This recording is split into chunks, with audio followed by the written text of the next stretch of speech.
He will never say, I will convert a church to anything. It's not your business when you are in government. Going to convert any church to anything. I've not heard that, except nobody said they were going to convert any church to anything. Yeah, I am a workaholic. But you know what? Prayer is my power. Because you can work all this work, but you are not progressing. You don't have the right to come out and say you will convert. You will convert. If anybody wants to be praying all his life, it's nobody's business. Yes. So this is what I is that you have a right to pray, but if they can remove your body, some of the things that you pray for, you don't need to pray for them. You can pray for others. That's it. That's what the whole thing. Continue this conversation. Yes. We live largely in a very unproductive society. That's why the only thing that is attractive here is politics and church. You need to dismantle it. And we're going to turn night vigil into night shifts so people can be productive. I go to church, I believe in God. Yes. But we cannot have people Monday to Friday be in church morning and night. No. If I go from here now to my house, the only signboard you see is signboard of churches. That's not the country. If you go to any other country, you see product. Yes. So please, we should encourage more prayers. Because if we have genuine men of God, genuine Christians, genuine Muslims, our problem will be solved. Okay. Not less of it. This is a video of Kenny Okonkwo. Response to Peter Obi's statement concerning night vigil. Anyways, everybody have opinion to issues, different opinion, views to issues. You might not agree with Peter Obi. Same way Peter Obi will not agree with some of your own statements. Same thing with everybody. So I just want you to take your time, listen to this video, what Kenny Okonkwo said on this video. I know it because you are no longer with Peter Obi, you don't speak for him. That's why you have this view contrary to what Peter Obi said. It's fine to everybody to have their own opinion to issues. Do you understand? Peter Obi don't expect you to accept everything he said, neither he accepting everything every other person said. You understand? That's your opinion. But mind you, me myself, I disagree with what you just said now. Anyway, take your time, watch this video. We'll come back and talk about it. But don't forget to subscribe after watching. Competent people, and they are looking for people of character. But let me say this. I do not belong to the category of people who said they want to turn night vigil to night shift. No. What we are suffering in Nigeria is not too much church or too much mosque. As a matter of fact, I wish that the church and the mosque should be in every house in Nigeria. What we are suffering from is too much fake church, too much fake pastors, too much fake imams, too much fake mosques. If we had genuine churches and mosques, we would not be having the problem we have in Nigeria. I'll give you an example. In the olden days, the most efficient president known in the ancient world was a prophet of God. His name is Prophet Daniel. Prophet Daniel was employed because he had the knowledge, the skill in arts, in science. And in addition, he was a man of God who had understanding of visions and dreams. Prophet Daniel prayed not less than 3 times a day. Yet it did not stop him from being efficient in his work. Let me tell you something about being close to God. Prayer. And if you're genuine in the worship of God and prayer and closeness to God helps you to be more efficient in your work. Because you will be morally sound and do everything in the fear of God. Before I became very close to God, I was a night crooner. And one of the most popular nightclubs in Lagos was called Night Shift. So I had to turn my own night shift to night vigil to begin to acquire the level of wisdom and understanding that is helping me now to be efficient and effective in the work I do. Daniel served 4 kings and all of them put him as president. Meanwhile, he was a slave boy captured from Judea and taken to Babylon. And they said because of his commitment to efficiency, honesty, and skill of doing his work, that he was 10 times more knowledgeable than all the men in the kingdom of Nebuchadnezzar. And that was why he lifted him up. Now, look at this. Do you know that people became jealous of him, the indigents, and they conspired against him? And they say, we can't find corruption in this man. We can't find anything to hold against him. The only thing we can hold against him is against his God and his religion. And they said, we know that he prays every time. If we can make it illegal, that prayer will become illegal. We will catch him. And they deceived the king. And the king made a law, you cannot pray for 1 month. And Daniel went ahead and continued praying and continued doing night vigil. And they went and arrested him and put him in the lion's den. Do you know the king did not know that they were targeting Daniel? Do you know when they put Daniel in the lion's den, the king himself observed night vigil for Daniel, and the mouth of the lions were shut. And the next day in the morning, they went and Daniel said God sent his angels to close the mouth of the lions. And they brought him out. And those people that said they should put him in the lion's den, they put those ones in the lion's den, and the lion ate all of them up. There is a place for prayer. It does not stop you from being efficient in your work. It helps you to be efficient.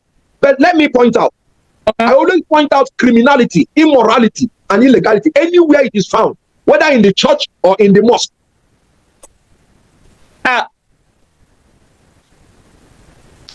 Hello, I hope it's not my network. That is our problem.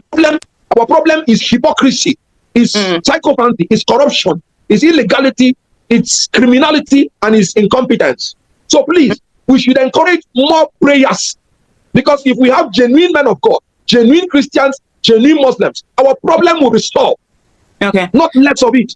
Oh, okay. So let me quickly address that issue of night vigil and night shift, because for my own understanding of it, I am an employer of labor, and I've come across a lot of people who will leave the office and tell you they are going for one thing or the other. Or some of them, even during interviews, they will tell you, oh, on Wednesdays we don't come for work, on these days we don't do this, or one thing. The issue of Daniel that you did mention, Daniel did not allow his prayers to affect his job. That's the big difference. A lot of people go on these things and they allow it to affect their jobs. Like I remember tweeting that I said, look, if you are working for me as an employee, you are going to pray. Okay, there was someone who said, oh, Muslims pray five times a day. And I said, you're working for me and you're praying 5 times a day. God knows God is going to be the one to pay your salary. Definitely not me, because you won't be working for me again. So that's where the difference is. It's not, yes, people need to pray more. Leaders that will pray more help. But when you are allowing your prayers have left your private business and it's not affecting the business of others, it is no longer what we will take as saying, oh, this is what people will do.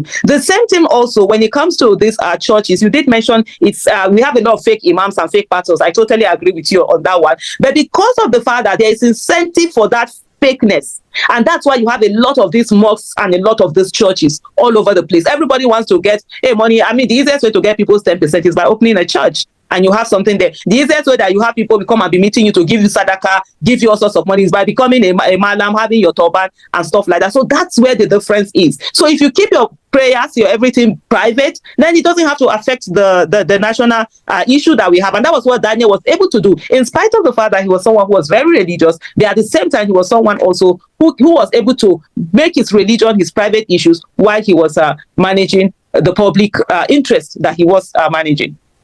Yeah, go ahead. Yes. I see you. Yes, let me first of all say that I agree with you completely in what you say. And if anybody who is working for you and during working hours, it tells you he wants to pray, please sack that person immediately. Anybody who is supposed to be reading his books and he's telling us that he is reading his Bible or Quran, he will go to the school and fail woefully. So I want you to understand the difference. The difference is that the Bible says they that should worship God should worship him in truth and in spirit. Anybody who is telling you he wants to pray when he's supposed to work is a hypocrite. He's not a prayer warrior. Because prayer is meant to help you to be more efficient in your workplace, not to become a true man. That person that is telling you that his prayer does not cross ceiling, because you will not use the time you're paid for, where you're getting your source of livelihood, to say you're praying. No. Aisha, please, this thing I'm going to say, I don't know whether it is true or not. I want to talk about Islam, so you will correct me on that. But I know that some of my friends in Islam have told me that the prophet recognized that at times it might be impossible for you to pray, and then you will shift it And when it is possible for you to pray, you will now pray for those ones you did not pray before. I don't know whether it is true or not. But I know because I read theology and I've discussed with my friends. So I will tell you this story. When Jesus Christ was alive, people went to him and they want to implicate him. And they asked him, shall we pay taxes to Caesar? And Jesus Christ said, where is the coin that you used to pay the tax? And they gave him the coin. And he said, whose inscription is this? And they said, Caesar. Then he said, render unto Caesar the things that are Caesar, and unto God the things that are God's.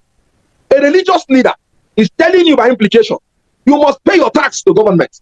You must do your duty to government, but you must do your duty to God. So what I'm telling you is that a leader coming out to diminish the importance of prayer or saying you're going to convert church to anything, that is wrong. Let me give you an example again. In the ancient world, a king thought he became so powerful, and he converted the vessels that are used for the house of God, and he converted them to be used for nightclub, for night shift. And when he was using it with his family, enjoying himself, a handwriting appeared on the wall. Mene mene tekel ofasen. And they called Daniel to interpret it. He said, the king, you have disrespected God for converting the vessels of God to be used by man. And because you have done that, your kingdom has been numbered and is finished. And that day, they killed that king. And another king took over. We must learn to revere God and revere divine things. Aisha, with all your oververkeve, you don't allow men to even touch you or shake you because of your faith. Nobody should come and say that no. You're a fanatic. You should convert that to that unless you became convinced. I do not in any way. Everybody must revere God, revere church, revere any place of worship. And you don't have to come out to use your mouth to say you will convert this to this. No. Question immorality, question criminality. Tell people, do the right thing at the right time. Okay, assuming somebody now comes to tell you that he will convert nightclub to be a church, would you say it is right? Then why would you say you will convert a church to be a nightclub? Because your argument is that it's stopping people from working. No, it's not stopping people from working. And thank God they even use the word night vigil. Let me ask, do you work? Do you work in the night? Yeah, let me come in because we are not mentioning him, so I'm not going to mention any name. But I'm sure I also heard someone who said he was going to convert night vigil to night shift, and this is my understanding of it. First of all, an example in terms of when you see people, there are people who are in those in certain places where they're praying, where they look what they are asking for are things that good governors ought to give to them. So in that, this thing is to say, if your intention half of the time that you see people going there and doing everything is, oh, I want this, I want that, I want this, which is a transactional relationship with God. If it can be replaced with an unconditional relationship with God, where those things that you are busy begging God for are things that your government can do for you. There's always a context to anything. It's not I don't think the statement from the one that I heard, nobody ever said they were going to change churches to stop or should not do what they're doing. But to say that need that you have to constantly be in the church or the mosque praying on certain things, you will not need to pray for them. We've seen situations whereby people stay, transformer has spoiled, and what they're busy doing is that they're busy praying for you to work. No, you don't need to pray for that. So those night shifts that you feel you have to go to because you're looking for a visa to go to certain countries, meanwhile, there are other countries where you don't even need to have, you don't need visa to go to those places because their economy is already working. So I don't think it's about changing the churches or converting them. But to say when you're going there, it's no longer about transactional relationship with God, where, oh God, I pray, give me this, give me that, and get that. There are some of our mates that are praying for that inner peace, having closer relationship with God. And if they are not praying for 24/7 electricity, they are not traveling and praying that they will not be kidnapped. They are not doing all of this. So if you remove that burden that we need to feel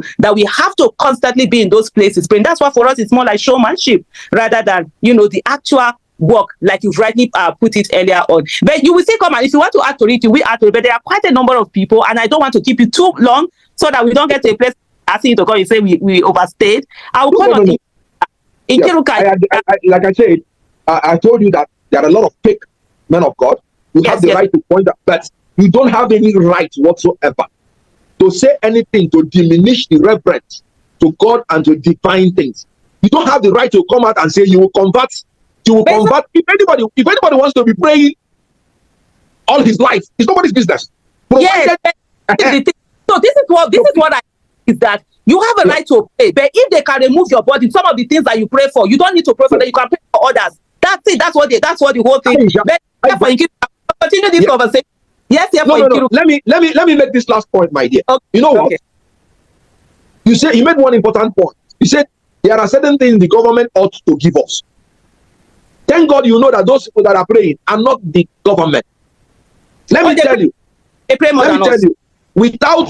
Without those prayers, 50% or 75% of Nigerians would have been mad. Most times, those prayers are like trying to get hope where there is none. You know, when the government is not giving you anything, you don't know where to get it. You are now attracted to go to church where they will tell you that don't mind, have hope, God will visit you. It helps at least your mental health.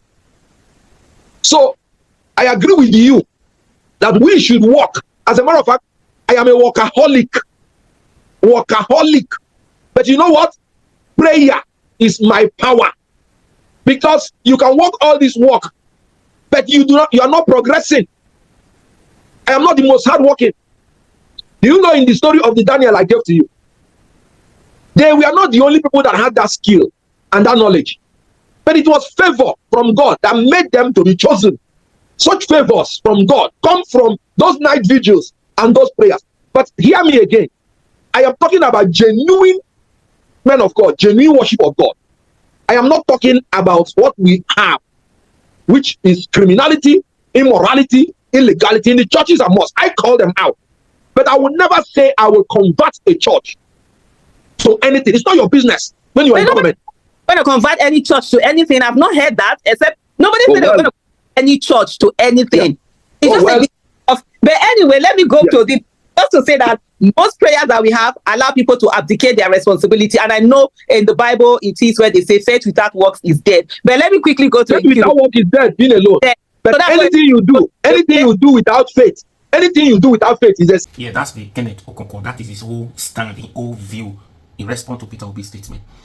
And to start with, Peter Obi never said, for some people who have issues with this statement, maybe they should go and listen to that video again. Peter Obi never said that he was going to completely stop night vigil. He never said that he will stop night vigils. He only wants to make you and I productive. Work hard and pray less. He never said he was going to close night vigils completely. There will be no night vigil. He never said that. It's going to be a choice of you as a member. Go to church. Do you want to go to church, continue to go to church, or you want to go to work? You want to work hard, pray less. That is his whole view. And if you have any issues with this statement, that's your own. And you, now, according to what you say on this statement, let me even start by saying, mind you, prayers will never solve any problem in this country. No, it is not prayer. Prayers will not solve any problem in this country. Anybody who is expecting or waiting to have genuine men of God, true men of God, imam, most of whatever you call them, before your prayer can be solved, your problems can be solved, you are wasting your time. You end up waiting for no reason, right? Prayer cannot solve any problem in this country.